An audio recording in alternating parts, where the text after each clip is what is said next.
So I'm standing in my hallway Thursday night at 6:47 p.m. holding this chocolate ganache cake I spent 3 hours making after work, and I can hear Maxwell and his buddies absolutely losing it in the living room, like howling drunk laughter.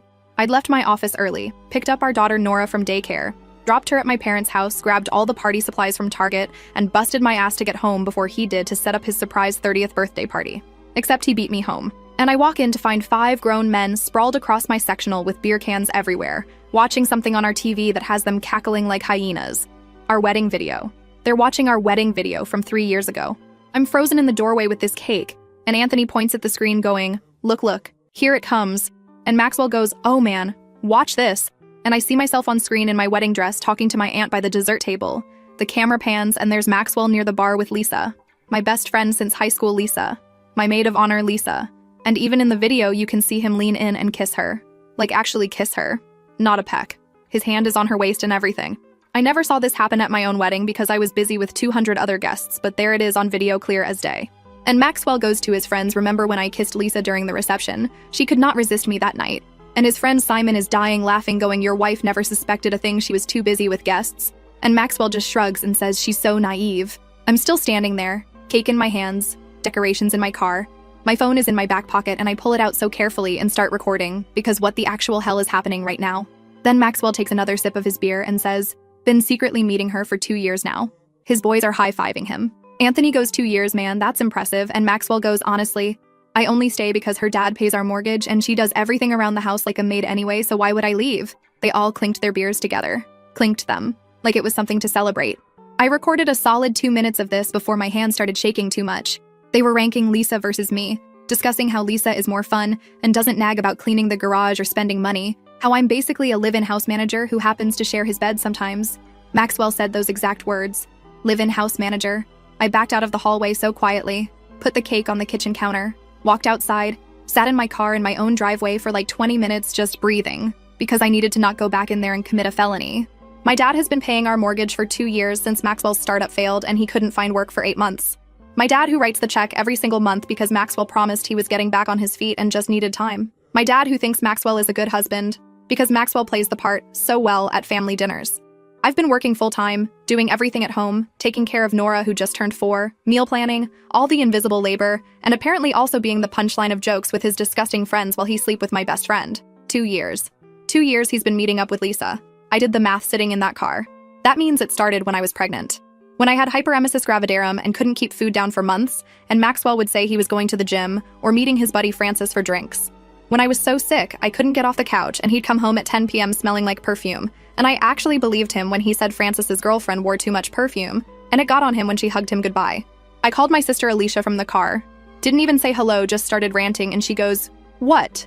And I'm like, yeah, so I just found out Maxwell has been cheating with Lisa for 2 years by walking in on him watching our wedding video with his friends and bragging about it. Alicia goes, I'm coming over right now, and I'm like, no, because he doesn't know I know yet, and I need to figure this out. She convinced me to send her the video recording first. Smart. I sent it to her phone and then texted it to myself from 3 different numbers just to be absolutely sure I had backups everywhere. Then I went back inside. They were still watching the wedding video. Now they were on the part where Maxwell and I are doing our first dance, and Simon goes, dude, you're literally dancing with your wife while thinking about her best friend, and Maxwell goes, makes it hotter, honestly. I walked right past the living room into our bedroom, closed the door, opened his side of the closet, started pulling clothes off hangers and shoving them into garbage bags. The big black hefty ones. Grabbed his shoes, his workout stuff. All his stupid graphic tees he thinks are vintage but just make him look like he shops at a middle school. I could still hear them laughing out there. Filled 4 garbage bags before I heard footsteps. And Maxwell opened the bedroom door. Going, babe, when did you get home and saw me standing there with trash bags full of his stuff? He goes, what are you doing? And I just stared at him. He's holding a beer. There's a pizza stain on his shirt. This is the man I married. The man I've been supporting financially and emotionally while he screws around with my best friend and makes fun of me to his boys. I said I came home to surprise you for your birthday. Had your favorite cake and decorations in my car. Instead, I got to hear you tell your friends how you've been meeting Lisa behind my back for 2 years and only stay with me because my dad pays your bills. His face went white, like vampire white. He actually stumbled back a step and goes, babe, wait, I can explain that wasn't, and I'm like, do not call me babe ever again, I have the whole thing on video. That's when he switched tactics.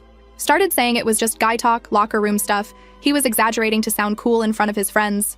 I said, so you weren't kissing Lisa at our wedding reception. He goes, that was nothing, just a drunk mistake 3 years ago, that's it. So I pulled out my phone and played the video back. Him saying he's been meeting her for 2 years, him saying I'm naive, him saying my dad pays our mortgage like it's a punchline. He tried to grab my phone and I yanked it back so hard I almost dropped it. Told him if he touched me or my phone, I would call the cops right now and have him removed. He backed off but started going into this whole speech about how marriage is hard and he made mistakes, but we can work through this. What about Nora? What about our family? He loves me and we can fix this.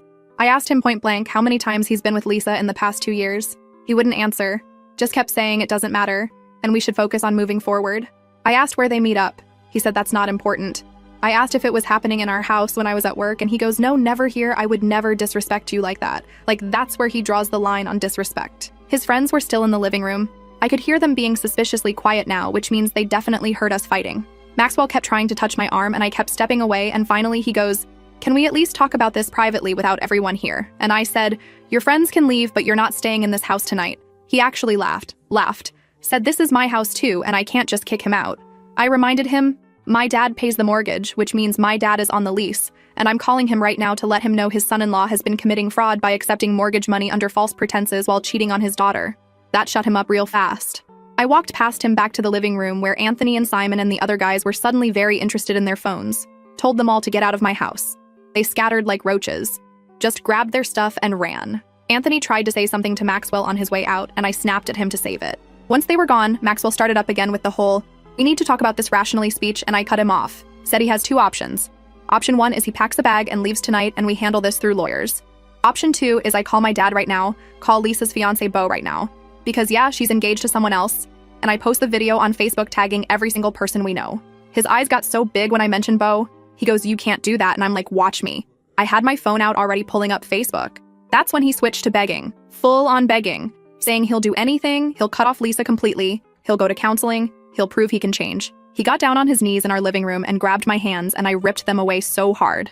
Told him I want him out of this house in 1 hour. Pack whatever he needs for the next few days because he's not coming back. He can stay with Anthony or Simon or literally anyone else, but not here. Not around me, and definitely not around Nora. He kept trying to negotiate, saying he has nowhere to go, asking if he can at least sleep on the couch, promising he won't bother me. I said an hour and walked back to the bedroom to keep packing his stuff. He followed me, stood in the doorway going, please just let me explain everything, and I whipped around and screamed at him that there is no explanation that makes this okay, that I don't care why he did it or how it started or what his excuse is, that he spent 2 years lying to my face, sleeping next to me at night, playing happy family with our daughter, eating meals I cooked, living in a house my father pays for, all while screwing around with my best friend who I trusted. He tried to say Lisa seduced him, that she came on to him and he was weak. I literally laughed in his face, told him he's a grown man who made choices and he can own those choices like an adult instead of blaming everyone else. Then my phone rang. Maxwell's mom, Juliana. I let it go to voicemail. She called again immediately. I answered and she goes, Maxwell just called me very upset saying you're kicking him out over a misunderstanding and you won't listen to reason. I said there's no misunderstanding, Juliana. Your son has been cheating on me for 2 years with my best friend, and I have video evidence of him bragging about it to his friends. She got quiet. Then she goes, all men have their moments, dear. Don't throw away your marriage over boy talk. I hung up on her. Just ended the call. She texted me 3 times after that and I blocked her number. Maxwell was still standing there and goes, see, even my mom thinks you're overreacting and I lost it. Told him his mother raised a man who thinks cheating is boy talk and lying is acceptable and using his wife's family for money while disrespecting her is totally fine.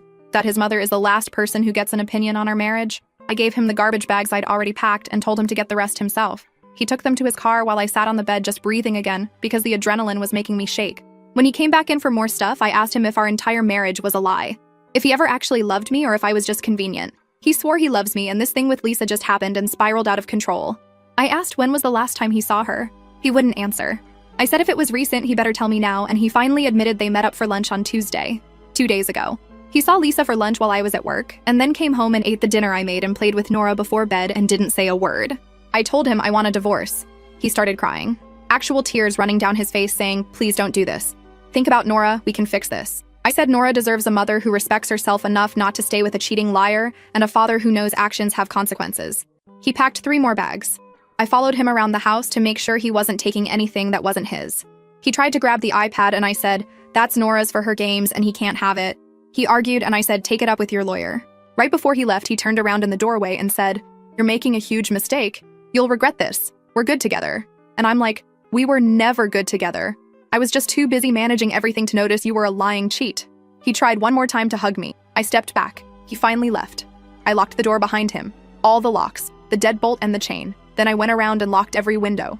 Checked twice. Then I sat on the floor in my kitchen and just sat there staring at that stupid chocolate cake I made for his birthday.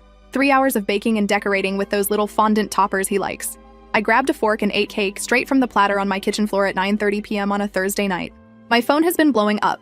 Maxwell calling and texting. His mom texting. His brother Anthony texting saying I'm being too harsh. My sister calling to check on me. My dad calling after Alicia told him what happened.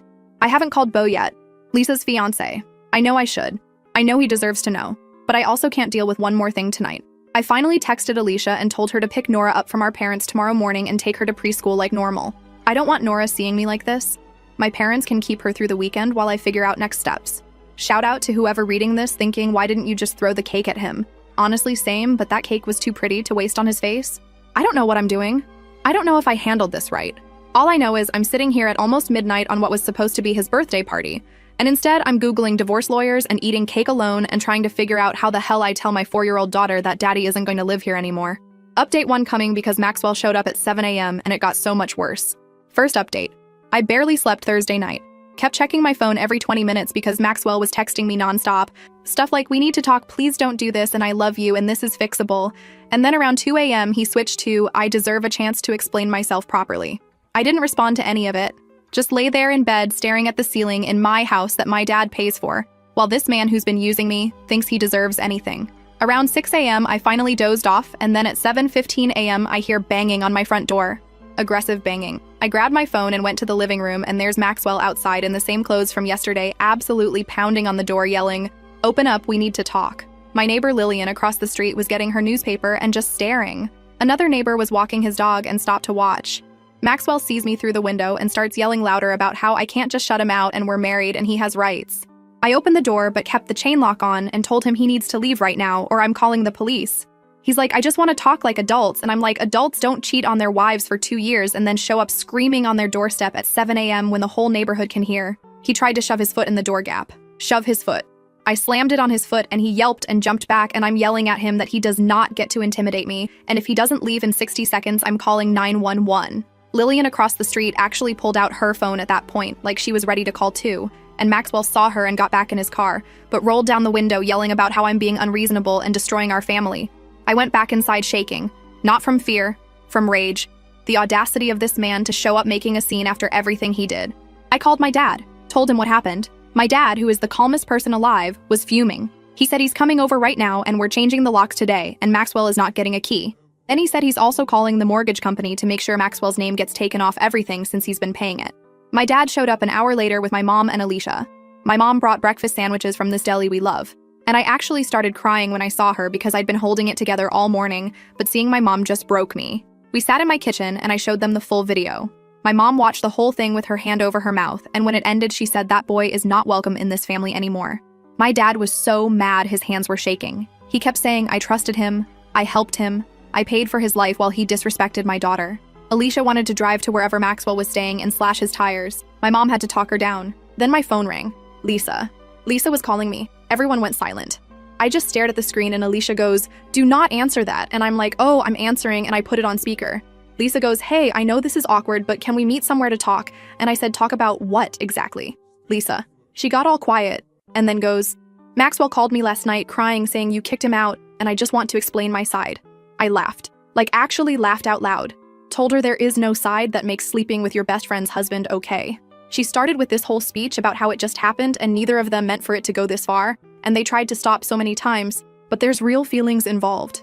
Real feelings. She said real feelings like that makes it better. I asked her how she could sit at my kitchen table every weekend for brunch and hold my daughter and ask me about my marriage while actively destroying it. She goes, "It's not that simple. And things between me and Beau haven't been great, and Maxwell understood me in a way Beau doesn't." My mom grabbed the phone from me at that point and went off. Told Lisa she's a disgrace and a terrible friend, and she better never contact me again or come near this family. Lisa tried to say something, and my mom hung up on her. We were all just sitting there stunned, and then Alicia goes, "So are we telling Beau?" And I'm like, "Yes, absolutely, he deserves to know." But here's the thing. I don't have Beau's number. Lisa and I were friends, but I only ever saw Beau at group things, and I don't follow him on social media because we're not close like that. Alicia found him on Instagram though, and his profile is public, so she sent him a DM from her account saying this is about Lisa and Maxwell. Please call me, it's urgent. He called her back in like 10 minutes. Alicia answered and explained who she was, and then passed the phone to me, and I had to tell this man I barely know that his fiancée has been cheating on him with my husband for 2 years. The silence on the other end was so long. Then he goes, "Are you sure?" And I said I have video of Maxwell bragging about it to his friends. He asked if I could send it to him. I did through Alicia's Instagram DM. Bo called back 5 minutes later and he was crying, like really crying. Said he and Lisa are supposed to get married in 4 months and he just put a down payment on their venue last week. He kept asking if I knew how long and where they'd meet up and all these details I don't have answers to. I told him I'm so sorry and I only just found out myself, and he goes, "This is not your fault. Thank you for telling me."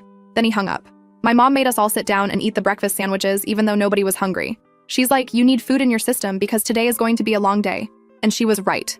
Around 11 a.m., the locksmith showed up and changed all the locks. While he was working, Maxwell's mom, Juliana, showed up. Just showed up at my house unannounced. My dad answered the door and told her she needs to leave. And she pushed past him into my entryway going, "I need to speak with my daughter-in-law."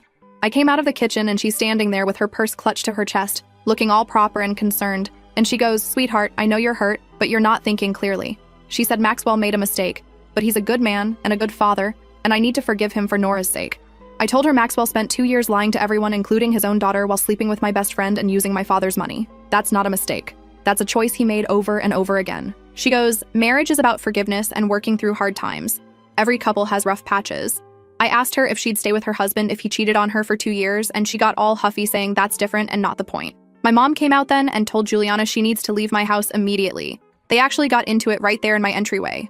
Juliana saying my mom raised me to give up too easily on my marriage, and my mom saying she raised me to have self-respect and not tolerate being treated like garbage. The locksmith was just standing there with his drill looking uncomfortable as hell. My dad finally got between them and physically escorted Juliana to the door. She turned around and said, "You're going to regret this when Nora grows up without her father," and I lost it.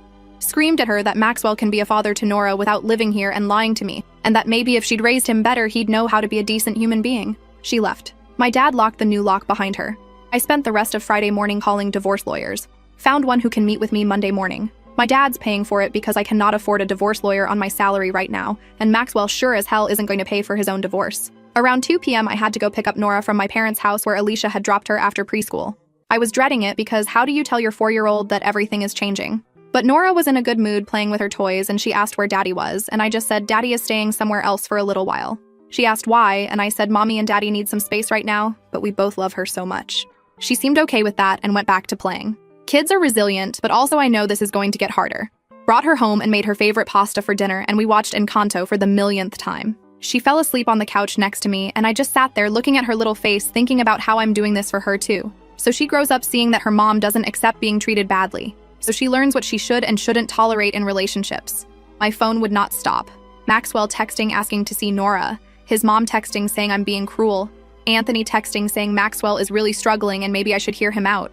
I responded to exactly one text, and it was to Anthony. Told him his friend Maxwell bragged to him and everyone else about cheating on me so he can deal with the consequences, and if Anthony has a problem with that, he can go struggle right alongside him. Then Saturday morning, I wake up to 17 text messages from Maxwell. Walls of text about how sorry he is and how he'll do anything, and how I'm the love of his life and Lisa meant nothing compared to me. I finally responded. Told him he can communicate through my lawyer from now on, and any contact needs to be about Nora only. He immediately called me and I didn't answer. He called 6 more times. I blocked his number. He started calling from different numbers. Random numbers I didn't recognize. I'd answer thinking it was the lawyer's office or something important, and it would be Maxwell begging me to talk to him. I blocked 4 different numbers on Saturday alone. Then Saturday evening, Alicia texted me a screenshot. Lisa posted on Facebook. A long post about how she's going through a difficult time and asking for privacy, and saying that people make mistakes and real friends stand by you through everything. The comments, though? People were confused asking what happened, and a few mutual friends were commenting supportive things. Then Bo commented. Just one line. He said, "Lisa, you don't get to play victim when you're the one who destroyed our relationship and multiple families." It went off after that. People demanding to know what was going on. Someone commented asking if Lisa cheated, and Bo replied yes with her best friend's husband, while her best friend was pregnant and taking care of their new. I did not ask him to do that. I wasn't even on Facebook at that point because I'd logged out to avoid seeing anything, but Alicia sent me screenshots and apparently everyone we know saw it, and people started commenting on Maxwell's Facebook too, asking if it was true. Maxwell deleted his Facebook entirely by Saturday night. Lisa made hers private. Shout out to the commenter on my original post who said the trash was taking itself out because accurate. My phone started ringing with numbers I didn't know, and when I finally answered one, it was my aunt asking if the Facebook stuff was true. I told her yes, and she said the whole family is horrified and completely supports me. Then my cousin called, then another aunt, then my dad's brother. Everyone calling to check on me and tell me they're team me, which is nice but also exhausting because I had to explain the situation 17 times. Sunday morning, Maxwell showed up at my house again, this time at 9 a.m., rang the doorbell over and over. I looked through the peephole and he's standing there holding flowers, like a bouquet of roses. I did not open the door. He started yelling through the door about how he knows I'm in there and we need to talk face to face. Nora was still asleep, thank God, so she didn't hear this. I texted him from my laptop using iMessage since I'd blocked his number on my phone and told him he needs to leave immediately or I'm calling the cops for harassment. He texted back saying, "Harassment, really, babe? I'm your husband, trying to save our marriage." I called my dad. He drove over and confronted Maxwell in the driveway. I watched from the window as my dad got in Maxwell's face and said, "If he shows up at this house one more time without permission, he'll file for a restraining order himself." Maxwell tried to argue, and my dad said he's not discussing it, and Maxwell better be grateful he's not getting his ass beat for what he did to his daughter. Maxwell left the flowers on my doorstep and drove away. I threw the flowers in the garbage can, didn't even bring them inside. Alicia came over Sunday afternoon and we meal prepped for the week while Nora played in the backyard. Alicia kept asking if I was doing okay, and honestly, I don't know. Like, on one hand, I'm so angry and hurt and betrayed. On the other hand, I have to function and take care of Nora and go to work tomorrow and act normal. She told me I should take some time off work, but I can't afford to. I need my job. I need my paycheck. I need stability for Nora. Sunday night, I finally sat down and made a list of everything I need to handle. Divorce lawyer Monday, figure out custody arrangement, talk to HR about updating my emergency contacts and beneficiaries, cancel the joint credit card, separate bank accounts. Tell Nora's preschool that Maxwell is not allowed to pick her up without my permission. The list is so long and overwhelming, and I just wanted to cry looking at it, but also I'm done crying over Maxwell. Then Sunday night, around 10 p.m. after I got Nora to bed, I got a text from a number I didn't know. It said, "This is Bo, can we talk?" And honestly, I don't even know what there is to talk about, but I said okay, and he asked if he could call me, and I said yes. Update 2 coming, because that phone call with Bo revealed something I definitely was not expecting, and now there's a whole new mess to deal with. Second update, so that phone call with Bo on Sunday night absolutely wrecked me, and I'm still trying to process everything. He called around 10:30 p.m. and started off apologizing for reaching out so late, but he couldn't stop thinking about everything and needed to talk to someone who understands what this feels like. I told him I get it and asked how he was holding up.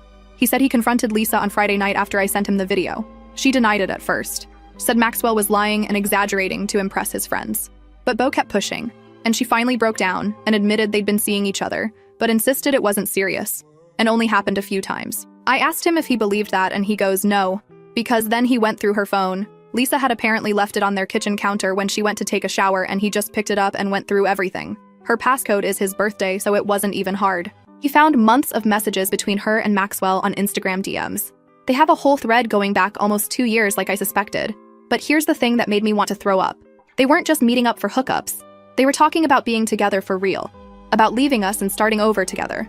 Bo read me some of the messages and I had to put him on speaker because my hands were shaking. Maxwell telling Lisa he thinks about her constantly and wishes he could wake up next to her every morning. Lisa saying she feels more herself with Maxwell than she ever has with Bo. Them discussing how they'd handle custody of Nora and what their life would look like together. They were planning a future. While I was making Maxwell's breakfast and doing his laundry and raising our daughter, and he was texting another woman about leaving me. Bo said there were messages from when I was pregnant with Nora.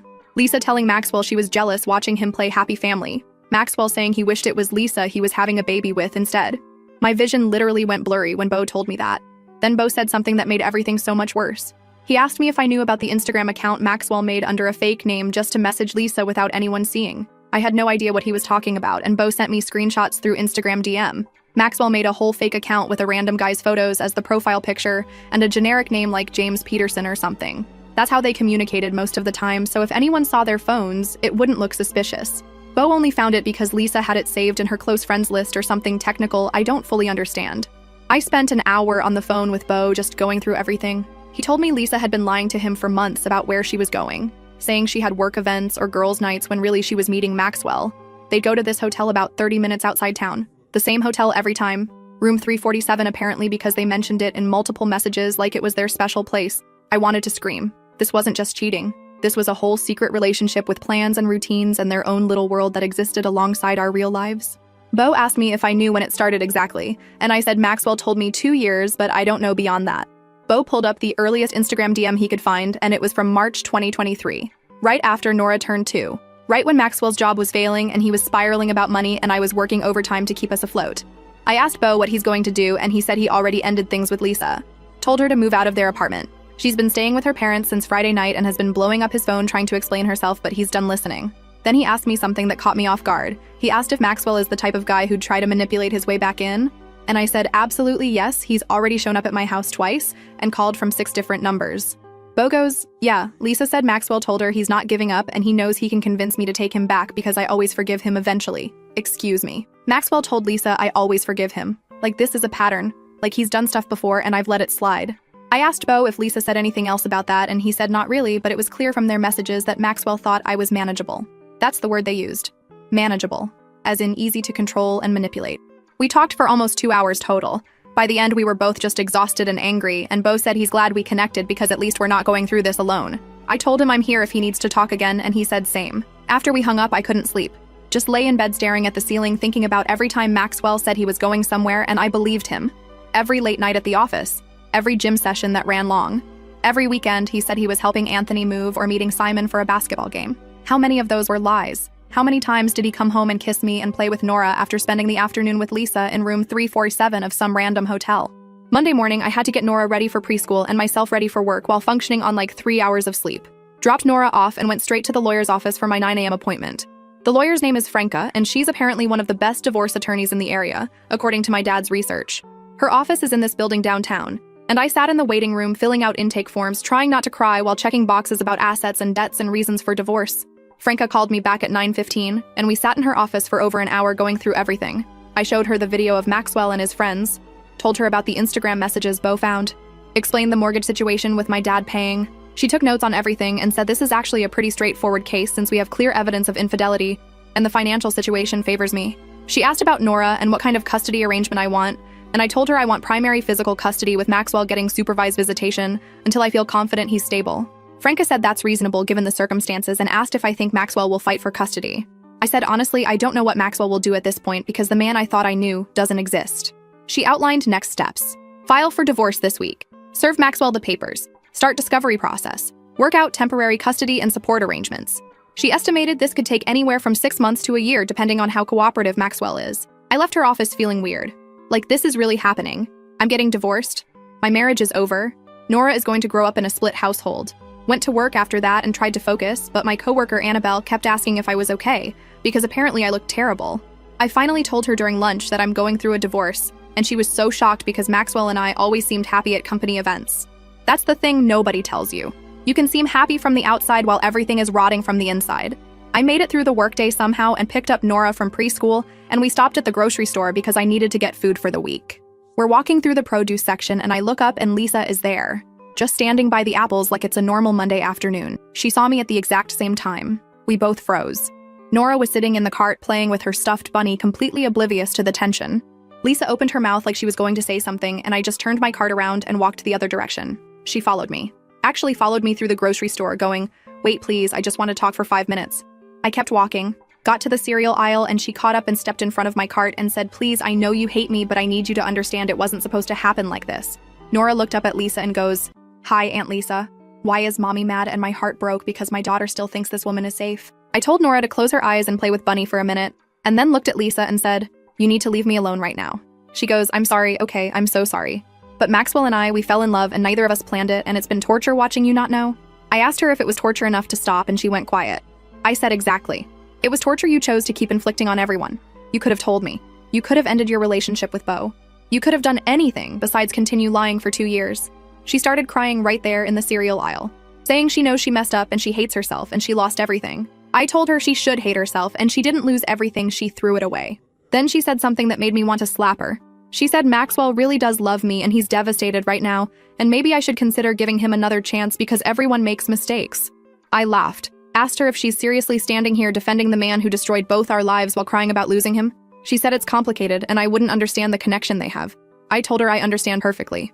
2 selfish people found each other and decided their wants were more important than everyone else's feelings. That's not a connection, that's just mutual selfishness. Some other woman shopping turned the corner into our aisle and immediately backed away when she saw us clearly having it out. Lisa wiped her eyes and said she hopes someday I can forgive her because she misses her best friend. I told her we stopped being best friends the second she kissed my husband at my wedding, and she lost any right to my friendship when she kept lying to my face for years after that. Then I pushed my cart past her and finished shopping while she just stood there crying. Got home, and Nora asked why Aunt Lisa was sad, and I had to explain that sometimes grown-ups have arguments, and Aunt Lisa did something that hurt Mommy's feelings, so we're not going to see her anymore. Nora seemed okay with that answer, but I know she's going to ask more questions eventually. Tuesday, I went back to work and everything felt surreal. Like I'm just going through motions, answering emails, filing paperwork, talking to clients. Meanwhile, my entire life is imploding. Maxwell texted me from another new number Tuesday afternoon. Said we need to discuss custody of Nora, and can we please meet somewhere neutral to talk? I responded and told him to have his lawyer contact mine. He said he doesn't have a lawyer yet and can't afford one, and I said that sounds like a him problem. He called immediately from that number and I answered, and he launched into this speech about how I'm being vindictive and using Nora as a weapon and he has rights as her father. I told him he should have thought about his rights before he cheated. He said I'm not being fair and I'm punishing him too harshly. Too harshly. Like there's an appropriate punishment level for 2 years of infidelity that I'm somehow exceeding. I asked him point blank if he and Lisa were planning to leave us and be together. He got quiet and then said, "Where did you hear that?" And I told him Bo went through Lisa's phone and found everything. All the Instagram messages, all their plans, all their discussions about leaving us. Maxwell tried to say those conversations weren't serious and they were just venting or fantasizing. I asked him if he really thinks I'm stupid enough to believe that. He said I'm twisting everything to make him look worse than he is. I told him he made himself look bad by cheating on his wife for 2 years and planning a whole secret future with her best friend. He said I don't understand how hard things were for him when his business failed, and I wasn't being emotionally supportive enough. So now it's my fault he cheated because I wasn't supportive enough while I was working full-time and raising our daughter and managing an entire household, plus dealing with his depression spiral. I told him that's the weakest excuse I've ever heard and he's gonna have to do a lot better than that when we're in court.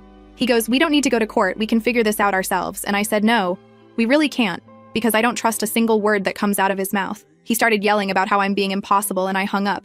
Blocked that number too. He's now blocked on 5 different phone numbers, and I'm sure he'll find a 6th. Wednesday morning, my dad called and said the mortgage company confirmed Maxwell's name was removed from everything, and my dad is now the sole payer, and if Maxwell tries to claim any ownership, he'll have legal proof he never contributed. That was satisfying at least. Wednesday night, Nora asked when Daddy is coming home, and I had to sit her down and explain that Daddy is going to live somewhere else from now on, but she'll still get to see him. She asked if it's because of her, and I nearly broke down right there. Told her, "No, baby, it has nothing to do with you. Sometimes grown-up relationships change, but Mommy and Daddy both love you so much." She seemed to accept that, but then asked if Daddy left because I was mean to him, and I wanted to scream because obviously Maxwell said something to her. I told her no, sweetie, Mommy wasn't mean. Daddy made some choices that hurt Mommy, and we're going to live separately now, but it's not your fault at all. She cried a little, and I held her and we watched Bluey until she fell asleep on my lap. Thursday morning, Franca called and said the divorce papers are ready to be filed and served. Asked if I knew where Maxwell was staying, and I said probably with Anthony, but I'm not sure. She said she'd hire a process server to track him down. Thursday afternoon, I got a call from Nora's preschool. The director saying Maxwell showed up trying to check Nora out early, and they wouldn't release her to him because I'd updated the pickup list on Monday to require my written permission. Maxwell apparently caused a scene arguing with them until they threatened to call the police and he left. I called Maxwell immediately on FaceTime using Nora's iPad since he's not blocked there. He answered and I went off. Told him he does not get to show up at Nora's school causing problems and scaring the staff. He said he has a right to see his daughter and I'm keeping her from him. I told him he can see Nora when we have a legal custody arrangement through the court, and until then he needs to back off. He said I'm being unreasonable and vindictive and trying to turn Nora against him. I said the only person turning Nora against anyone is him by showing up at her school and getting escorted out. He tried to argue more and I ended the call. Then Friday happened and everything got so much worse because Maxwell showed up at my work. Update 3 coming, because when he showed up at my office with his mom, it turned into the biggest scene and security had to get involved, and now there's even more drama with his whole family losing it. Last update. Okay, so Friday afternoon, I'm at my desk doing billing for a client case, and my coworker Annabelle comes speed walking over, looking panicked, going, "There's a man in the lobby demanding to see you, and he has an older woman with him, and they won't leave." I knew immediately it was Maxwell. Just knew it in my gut. I told Annabelle to call building security, and I'd handle it, and she goes, "Are you sure?" And I'm like, "Absolutely not, but I'm doing it anyway." Walked out to the lobby, and there's Maxwell standing there in khakis and a button-down, like he's here for a job interview, and Juliana next to him in a full pantsuit looking like she's about to present a legal case. Our receptionist looked so uncomfortable. Maxwell sees me and goes, "Thank God we need to talk right now," and I told him he needs to leave my workplace immediately. Juliana steps forward and says, "Now, dear, we're not leaving until you hear us out because this has gone on long enough and you're being unreasonable." I looked at the receptionist and told her to call security. Maxwell goes, "That's not necessary, we just want 5 minutes," and I said, "You don't get 5 minutes, you don't get anything. You're harassing me at my job." Juliana pulls out her phone and starts showing me something. It's a voice memo. She hits play and it's Maxwell crying, like full sobbing, saying he can't live without me and Nora and he's falling apart and his mom is worried he's going to hurt himself. I stared at her and asked if she seriously just played me a recording of her adult son crying to manipulate me into taking him back. She goes, "It's not manipulation, it's showing you how much pain he's in because of your actions." My actions. I laughed so hard the receptionist jumped. Told Juliana that Maxwell is in pain because of his own actions and choices and consequences, and if he's struggling, maybe he should talk to a therapist instead of showing up at his wife's workplace with his mommy. Maxwell tried to grab my hand and I yanked it back. He goes, "Please, just come outside and talk to me for 10 minutes, that's all I'm asking." I asked him what part of "I have nothing to say to you" does he not understand? He said we have a daughter together, and we need to figure this out like adults. I told him we are figuring it out through lawyers and the court system like adults do when they can't trust each other. He goes, "You're really gonna throw away 3 years of marriage without even trying?" And I said, "You threw it away when you stuck your tongue down my best friend's throat at our wedding reception and then kept screwing her for 2 years. Said that loud. The receptionist's eyes got so wide. Annabelle was watching from the hallway with her phone out, probably ready to record if things escalated. Juliana goes, "There's no need for that kind of language," and I told her there's no need for her to be here at all since this is between me and Maxwell. She said as Maxwell's mother, she has every right to defend her son when he's being treated unfairly. Security showed up then. 2 guys in uniforms asking if there's a problem, and I said yes, these people need to leave the building, they're harassing me. Maxwell tried to argue with security saying he's my husband and he's allowed to talk to me, and security said, "Not on private property when she's asking you to leave." Juliana started going off about how this is ridiculous and she's never seen someone act so cold toward their own husband. Maxwell is trying to talk over her to security, explaining that we're going through a rough patch, but we're working it out. I told security, we are not working it out. I have a restraining order pending and these people are violating my space. That was a lie, I don't actually have a restraining order yet, but it got security to take it seriously. They told Maxwell and Juliana they have to leave now, or they'll call the police. Maxwell looked at me with these pathetic puppy dog eyes and said, "I love you, please don't do this." I said if he loved me, he wouldn't have cheated on me for 2 years and humiliated me in front of his friends and used my family's money while planning a future with someone else. Juliana goes, "He made a mistake," and I said a mistake is forgetting to buy milk. A mistake is not a 2-year affair with coordinated Instagram accounts and hotel rooms. Security literally had to escort them out. Maxwell was still trying to talk to me over his shoulder while being walked to the exit. Juliana was threatening to call someone, I don't even know who. My boss came out of his office after they left and asked if I was okay and if I needed to take the rest of the day off. I told him I'm fine and I'm sorry for the disruption, and he said it's not my fault. And if those people show up again, I should call the police immediately, not wait for security. Sat back down at my desk shaking. Not from fear, from rage. The absolute audacity of Maxwell to show up at my workplace with his mother like they're staging an intervention. Like I'm the problem that needs to be fixed. Got through the rest of the workday somehow. Picked up Nora from my parents' house where she'd been staying after preschool and drove home. Checked my phone at a red light and had 23 text messages. Maxwell from 2 different new numbers. Juliana, Anthony, Maxwell's aunt who I've met like twice. All of them saying I embarrassed Maxwell today and I'm being cruel and I need to think about Nora and give Maxwell a real chance to explain. I responded to exactly 1 message, and it was to Anthony.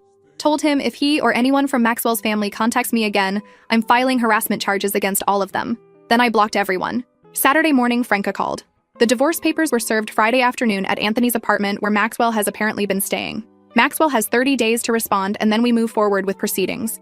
She asked about the workplace incident and I told her everything. She said that's actually helpful for our case, shows a pattern of harassment and disregard for boundaries. I asked Franca about custody, and she said based on everything Maxwell's behavior, the school incident, the workplace harassment, we have a strong case for primary physical custody with supervised visitation. She said we'd push for a parenting coordinator to oversee exchanges so I don't have to deal with Maxwell directly. That made me feel better.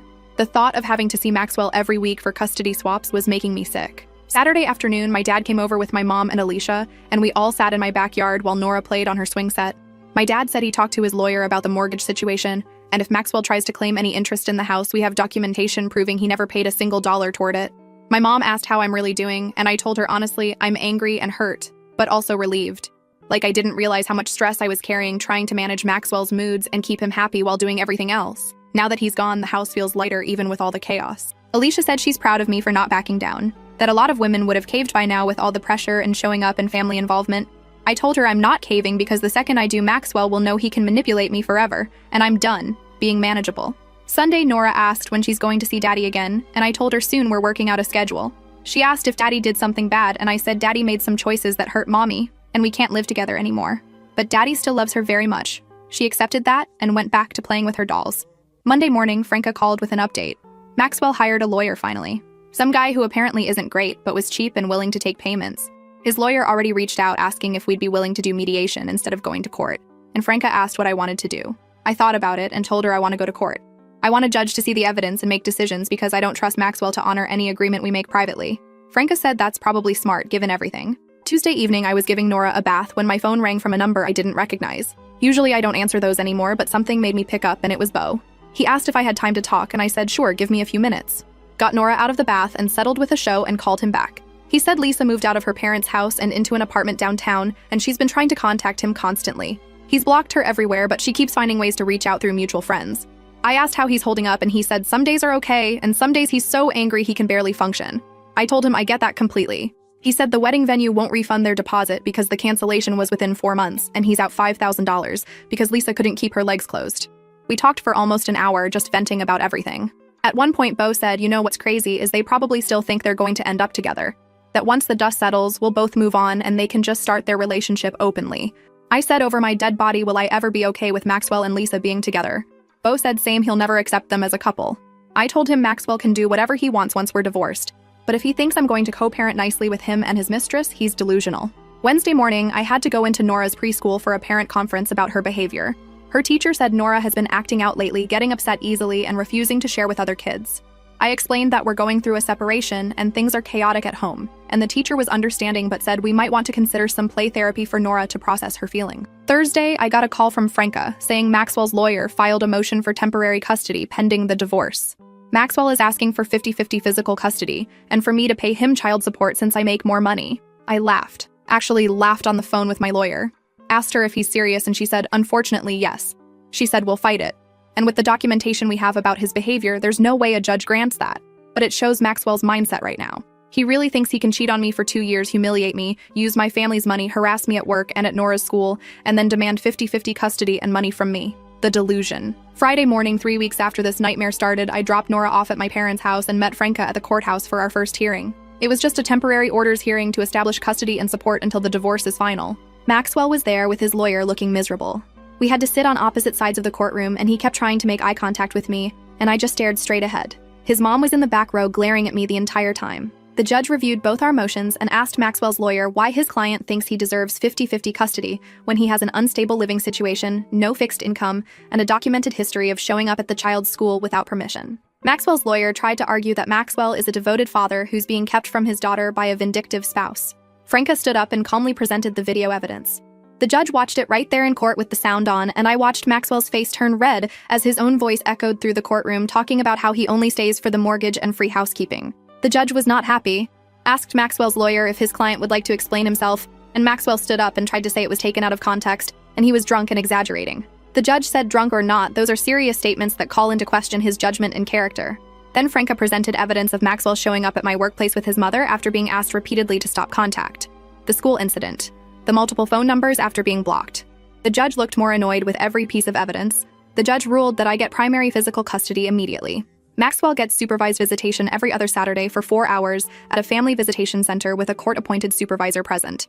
He has to complete a co-parenting class before that supervision can be lifted. He has to pay me child support based on his earning potential, not his current unemployment. And he's ordered to stay away from my home and workplace or face contempt charges. Maxwell looked like he'd been slapped. His lawyer tried to argue, and the judge shut him down, saying these are temporary orders, and if Maxwell can demonstrate stability and appropriate behavior, we'll revisit in 3 months. We left the courthouse, and Maxwell tried to approach me in the parking lot. I pulled out my phone and started recording and said loudly, "You are violating the judge's order from 5 minutes ago by approaching me right now." He backed off immediately, called my dad from the car and told him, and he started crying, happy tears. Said he's so proud of me, and he's sorry Maxwell turned out to be such a disappointment, but he's glad I'm protecting myself and Nora. Picked up Nora that afternoon, and we went to the park, just the two of us. Watched her play on the swings and thought about how different our lives are going to be now. It's going to be hard, single parenting while working full-time, dealing with Maxwell's supervised visits, eventually co-parenting if he gets his act together. But we're going to be okay. Better than okay. We're going to be free from his manipulation and lies and using us. I'm done being the woman who does everything and asks for nothing. Done being manageable. Done accepting crumbs and calling it love.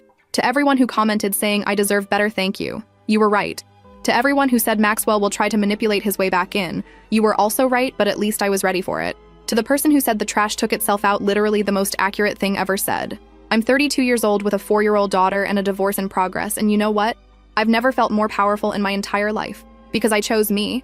I chose self-respect. I chose to protect my daughter from learning that it's okay to stay with someone who treats you like garbage. And that chocolate cake I made for his birthday? I ate the whole thing over the course of that first weekend, and it was delicious.